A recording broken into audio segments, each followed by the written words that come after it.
everyone, and thanks so much for stopping by for my second vlog. I don't know if you can really tell from this viewpoint, but I have a new desk and a really great new setup, and I'll give you a little tour of that at the end of this video today. But yeah, I bought this desk off of Amazon. I actually got it for it was relatively inexpensive, and I set it all up all by myself, no help, no dad, no boyfriend, no anything else. I did it all by myself, and so far it's working out really, really well. So that being said, let's just get right into it. So first things first, I just want to thank all of my new subscribers. It has jumped to 23 now, and for me that's really, really exciting, and I'm really happy that you know, people are interested and like to see my stuff, and so I just want to say thank you and welcome to all 10 of my new subscribers, and I really hope you're going to enjoy the new content that I'm going to be putting out over the next months, years, etc. So in my last vlog, I mentioned that I was going to talk a little bit about 2016 and my accomplishments and what happened to me during that past year, and I realized that I didn't do that. So I'm going to take the time now and talk a little bit about last year. So 2016 was really a big year for me in terms of my art. Towards the end of 2015, right in December and January, I really started to realize that I really wasn't happy with where I was artistically. I was working as a graphic designer at the time, and that was all fine and well, but doing design or art for somebody is very different than doing art for yourself. For me, it's two completely different worlds. I felt like I hadn't created art for myself in a very long time. I felt like I wasn't able to consistently draw well, or consistently paint well, or consistently make stuff the way that I used to, like when I was in high school or when I was even in my beginning years of college. So it was a big turning point, and so I just kind of realized that, you know what, I really need to take the time to make art and make things for myself, because it's a talent that I've had my entire life. It's something that I was quite frankly born with and blessed with, and something that I shouldn't let go to waste.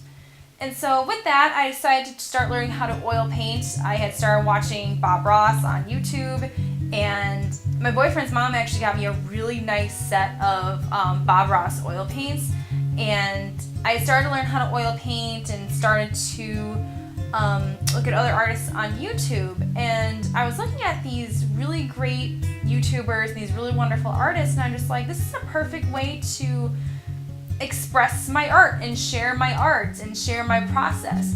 And so I asked for this camera that I'm using right now for Christmas last year, and I started filming some time lapses.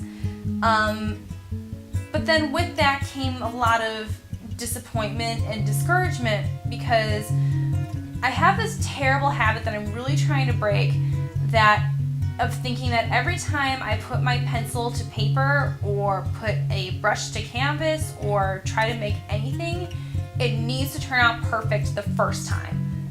Like, there's no room for practicing, no room for error. It has to be done correctly the first time. And so when I would do one project really well, and then the next project it wouldn't start off as well, or just wouldn't take off at all, I just got so discouraged and just kind of just gave up. I'm just like, you know what, if this isn't gonna work out for me, then I'm just not gonna bother doing it. But recently I've been learning and really trying to enforce with myself that I need to practice. Like, I need to make mistakes. I need to not always make something perfect 100% of the time, because that's how we learn these things. And but even with that, my channel was not very active last year. I put out, I think, 2 videos in January, and then as the year went on, I put out maybe like 3 or 4, so not very many. But even with all that being said, some pretty awesome things happened along the way. I stumbled upon the concept of shoe painting kind of by accident, because mine and my boyfriend's 2-year anniversary was coming up, and I wanted to get him a nice gift, but I had no idea what to get him. And so I actually looked up painted shoes on Etsy, but then I'm just thinking, well, I know how to paint. why should I buy this when I can do it myself? So I bought a pair of shoes and I made him Captain America themed Converse. I actually made a video of that if you want to check it out. It's probably going to pop up in just a second. So if you want to see what I did with that project, feel free. But moving on, I made them and he loved them. He was beyond thrilled with them. And he was like showing them off to all of our friends, and I posting pictures on my Facebook and everything. And some of my friends and family members were saying like, oh, like you should open an Etsy shop. You should try to sell these. Like this is a good way to make money. And I'm just like, okay, why not? Let's try it out. And so I did. I created my own little business. I called it Walking Works of Art. I made a Tumblr and an Instagram for it. My Facebook page actually used to be just for Walking Works of Art, but that I've since converted to like just a general art page.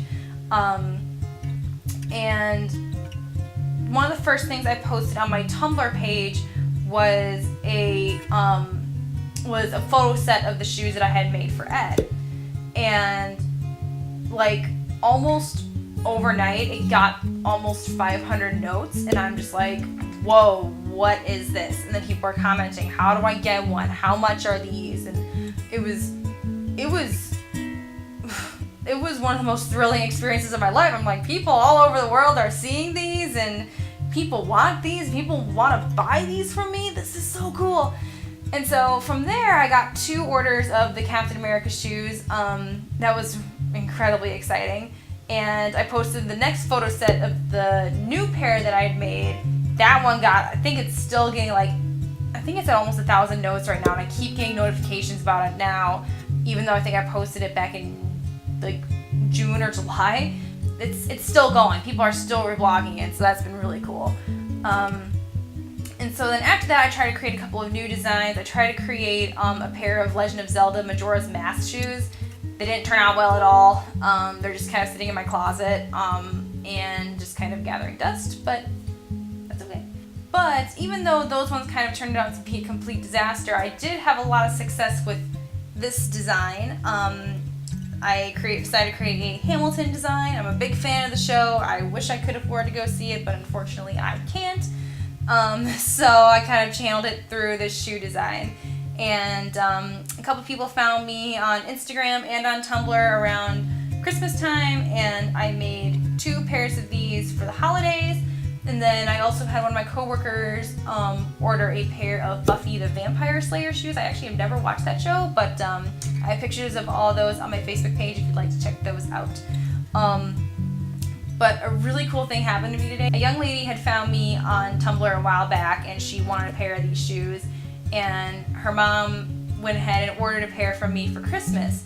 And she sent me a picture today of her daughter with her shoes, and it made my day. And it's just so nice to really see firsthand that your work can make an impact on somebody, even in a very small way like that. Like that was just a huge boost of confidence for me, just to know that people are interested in my work, people like my work, and my work makes people happy. And that's really more than I could ever ask for when it comes to my work.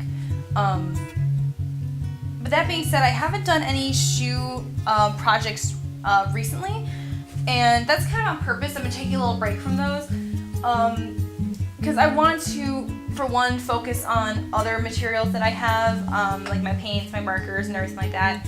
And in a way, it was getting a little bit stale because I found when I was making the same kind of shoe over and over again, I found myself just wanting to get it done and not having as much fun with it as I did before.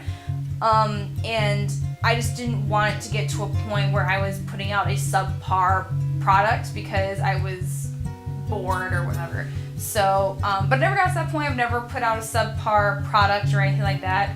But a break from the shoe painting is definitely one that I need. So, okay, so now before I wrap things up, I just really want to touch base on some current things that I am working on.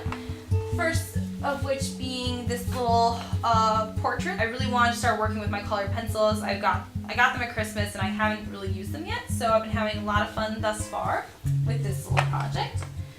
Another thing that I want to do is I want to actually do a little product review. I'm really excited to do this for this Jack's Linseed soap. And I bought this because my brush situation with the oil being stuck in it and everything is quite frankly unacceptable at this point. It's really hindering my painting projects. So I've just been looking on Amazon to find some kind of product to get the oil out. And with this stuff, a lot of the reviews were saying that they've had old brushes with a lot of stuff stuck in them, and somehow, some way, this soap has gotten it all out. So once I get to washing my brushes with this, I'm going to do a little review and demonstration, and we'll see how that goes. Okay, so I think that wraps up just about everything I wanted to talk about today in this video. Sorry if this got a little bit long. I just really wanted to make sure that I touched on everything that I didn't talk about in the last video.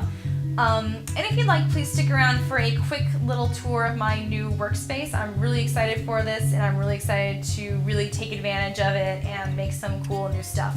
So if you like this video, please give it a thumbs up and don't forget to subscribe. And thank you so much again for all my new subscribers. I hope you guys enjoyed this video and will continue to enjoy the stuff that I put out in the coming year. So thanks again for watching, and I'll see you next time. Bye guys! Okay, so here's just a quick little walkthrough of my new workspace. So just on the short end of the L here is my computer, just with my monitor and keyboard set up here, and then down here I have my tablet set up there, so it's all nice and out of the way, and I can just pull it out whenever I need it.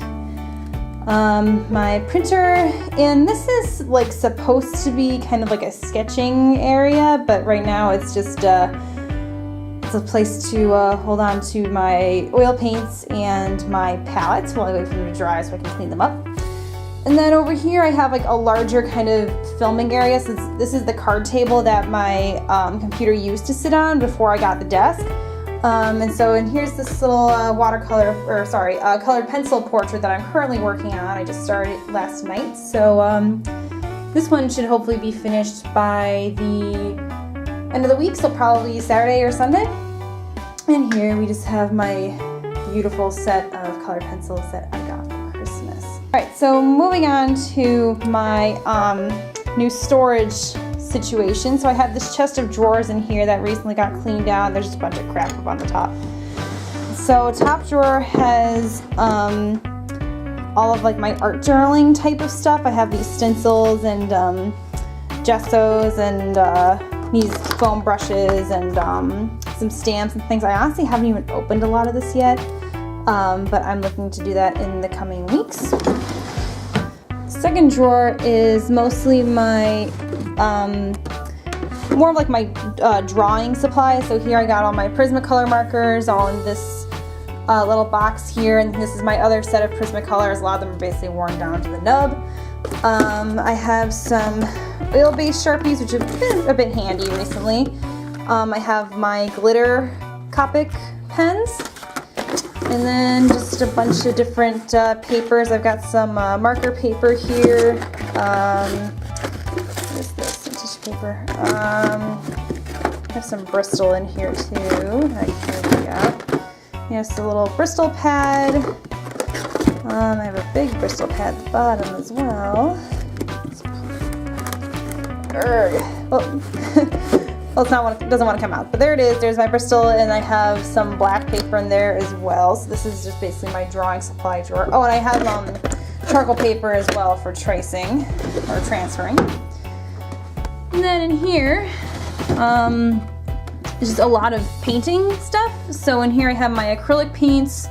I usually keep my watercolor brushes in here as well, and I have just my bag of watercolor paints.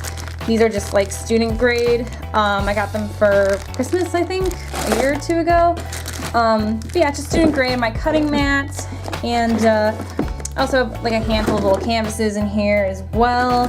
Some of them have some half-finished paintings on them. Like this one, I've been dying to finish this one. I actually may start this over in oils, but we'll see. But the good news is I already have it gridded out and everything, so it'll just be a matter of just covering it back up and starting over. So yeah.